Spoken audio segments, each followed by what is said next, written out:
শিশু রামিসা হত্যা মামলায় নিজের দোষ স্বীকার করে আদালতে ক্ষমা চেয়েছেন আসামি সোহেল রানা। দাবি করেন এই অপরাধে তার সঙ্গে ছিল ডলার নামে আরেকজন। এ সময় স্ত্রীকে নির্দোষ দাবি করেন সোহেল। পরে মামলার যুক্তিতর্ক উপস্থাপনের জন্য বৃহস্পতিবার দিন ঠিক করেছেন আদালত।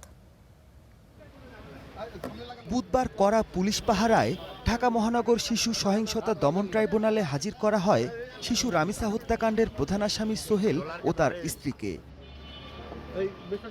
সকাল 11টার পর শুরু হয় তাদের আত্মপক্ষ সমর্থনের শুনানি। এ সময় আসামিদের উপস্থিতিতে তাদের বিরুদ্ধে সাক্ষীদের বক্তব্য ও অভিযোগ পড়ে শোনান বিচারক। পরে আসামিদের বক্তব্য জানতে চান ট্রাইব্যুনাল। এ সময় ধর্ষণ ও হত্যায় অভিযুক্ত সোহেল নিজের দোষ স্বীকার করে আদালতে ক্ষমা প্রার্থনা করেন। একই সঙ্গে তার সাথে ডলার নামে আরেকজন জড়িত ছিলেন বলেও দাবি করেন। তবে নিজের স্ত্রীকে নির্দোষ দাবি করেন তিনি। এরপর সোহেলের স্ত্রী স্বপ্না দাবি করেন এই ঘটনায় তিনি সম্পূর্ণ নির্দোষ।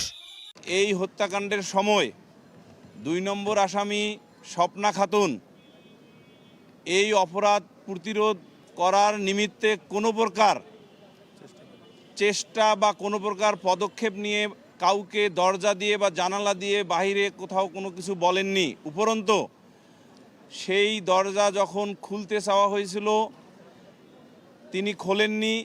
শুনানি শেষে মামলার যুক্তিতর্ক উপস্থাপনের জন্য বৃহস্পতিবার দিন ধার্য করেন ঢাকা মহানগর শিশু সহিংসতা দমন ট্রাইব্যুনাল।